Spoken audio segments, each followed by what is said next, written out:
Hello, it's Philip Taylor speaking from Richmond Green Chambers. I'm looking at a book called Rant on the court-martial and service law. It's now in a third edition. It's been edited by His Honour Judge Jeff Blackett, and OUP have come up with a very good book in my view, because we need something like that. It's not that heavy, it's about 450 pages. Going backwards, it's got an index at the back, which is very useful, you can see there.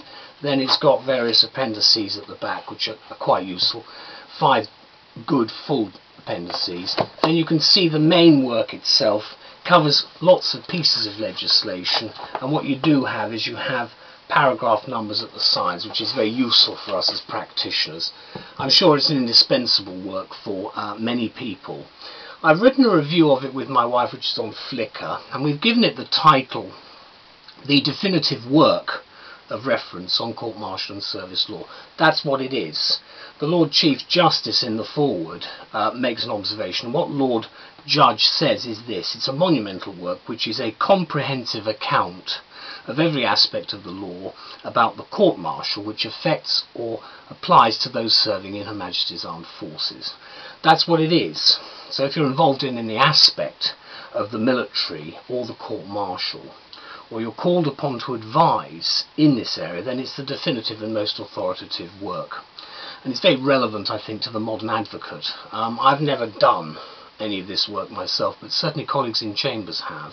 In fact, one of my colleagues was one of the Advocate General some long time ago now.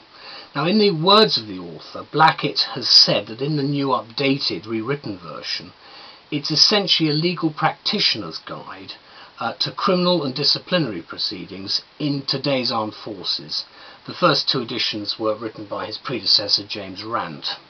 The significance of the new edition is that it follows the coming into force of new legislation, the Armed Forces Act 2006, which came in on the 31st of October 2009.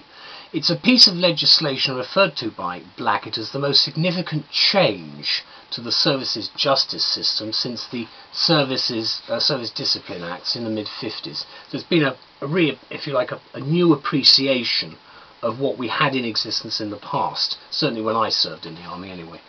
Having established a single prosecuting authority, which, interestingly enough, is in my old office at Hillingdon House, the Act also establishes the court-martial as a standing court, and Judge Blackett is the leading judge.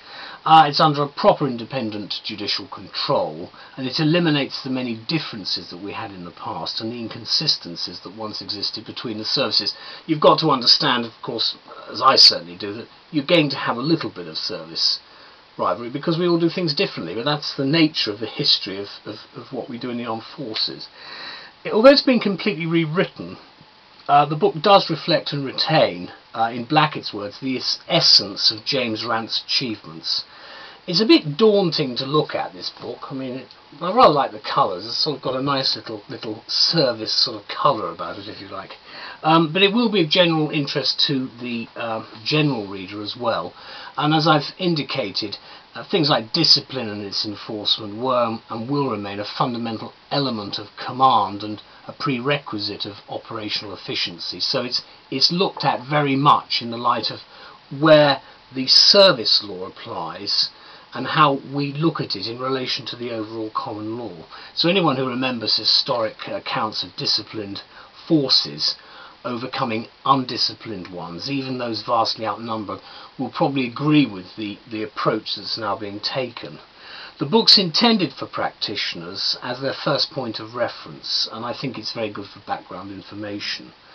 The contents have some useful pictures of how we basically view the armed forces, the service environment. It looks at the whole way in which investigations are conducted. It also looks at human rights, of course, which is a very important area in the modern judicial system and in modern law.